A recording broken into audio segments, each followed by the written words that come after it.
नमस्कार दोस्तों, भारत एक खोज में आपका एक बार फिर से स्वागत है। तो महाराष्ट्र, गुजरात और बंगाल के बाद आज थोड़ी नॉर्थ इंडिया की सैर हो जाए। भाई गर्मी का मौसम है, थोड़ी पहाड़ों की हवा तो लगनी चाहिए। तो आज हम आपको लेकर चलते हैं देवभूमि यानी उत्तराखंड, हिमालय का घर, जहां से गंगा और यमुना जैसी दो पावन नदियों की शुरुआत होती है।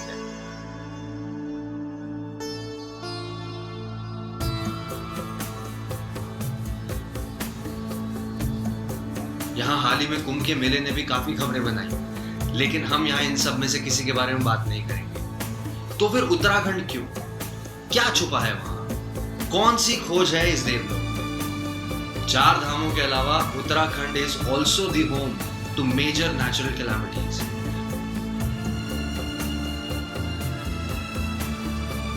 कभी बाढ़ तो कभी भूकंप, इस स्टेट ने हर तरीके के डिजास्टर देखे।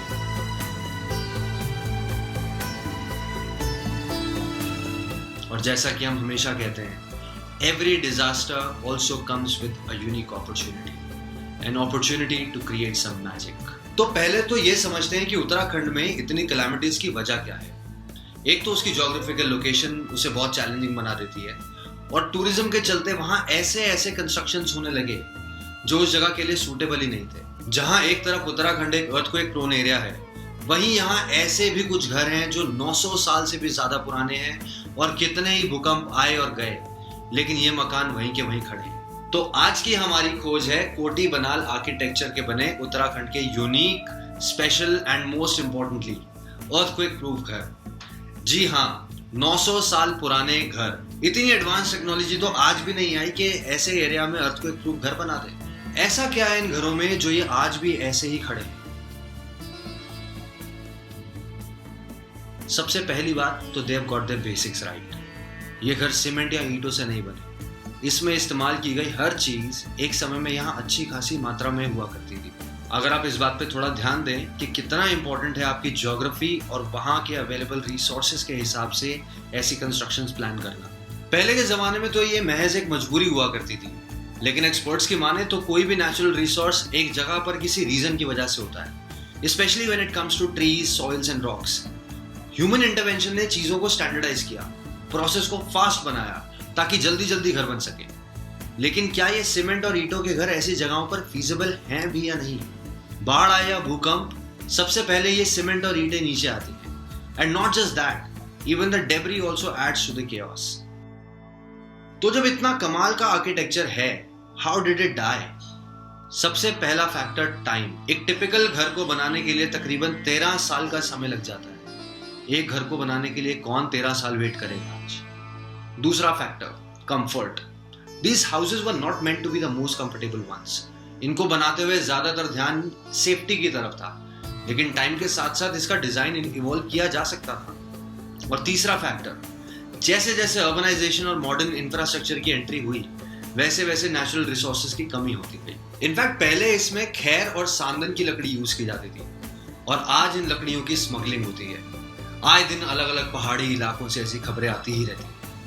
ये है ह्यूमन इंटरवेंशन का कमाल। कायदे से तो हमें कोटी बनाल को समझ के आज की अवेलेबल टेक्नोलॉजीज की मदद से इसे रिक्रिएट करना चाहिए था, रीडिजाइन करना चाहिए था, और ऐसे रीजन्स आइडेंटिफाई करने चाहिए थे जहां ये इम्प्लीमेंट हो सके। इसके ऊपर कई स्टडीज हुई हैं, इसे समझने की कोशिश भी हुई, लेकिन कहानी बस यहीं रुक गई, आगे ना बढ़ पाई। सरकार ने भी जैसे मान ही लिया कि कोटी बनाल अब इतिहास का हिस्सा है। Literally nothing is happening to save this scientific marvel. कोटी बनाल बस एक ट्रेजर ही बनकर रह गए। उत्तराखंड डिजास्टर मैनेजमेंट की एक रिपोर्ट के अकॉर्डिंग जो बचे कुचे कोटी बनाल के घर हैं, उन्हें सरकार प्रिजर्व करना चाहती है, ताकि आने वाली जनरेशंस भी देख पाएं कि कैसा था हमारा इतिहास। अगली बार जब रिवर राफ्टिंग के लिए ऋषिकेश का प्लान बने, तो थोड़ा आगे और जाकर देखो इस खोज को। अब वक्त है हमारे आज के कोविड हीरो का। आज एक नहीं 2 सितारे हैं, इनके नाम हम भी नहीं जानते, सिर्फ इतना जानते हैं कि ये फरिश्ते कोयम्बटूर के रहने वाले। दरअसल 1 महीने पहले यहाँ के ESI हॉस्पिटल में कोविड के टोटल 720 पेशेंट्स थे, और इन्फेक्शन के खतरे की वजह से हॉस्पिटल में सेंट्रलाइज्ड एसीज को फिलहाल यूज नहीं किया जा रहा। ऐसे में गर्मी से कैसे निपटा जाए? सरकार की तरफ से सिर्फ 300 पंखे ही मिल पाए, अब बाकी का क्या करें? तो 27 अप्रैल को कोयम्बटूर के एक लोकल अखबार और लोकल रेडियो ने ये खबर लोगों तक पहुंचाई। ये खबर पब्लिश होने के बाद हॉस्पिटल में एक फोन आता है। फोन पर एक कपल था। इन्होंने बताया कि हम कुछ फैंस आपको डोनेट करना चाहते हैं, लेकिन कोई पब्लिसिटी नहीं चाहिए। हॉस्पिटल के डीन ने सोचा चलो कुछ और पंखे तो मिले।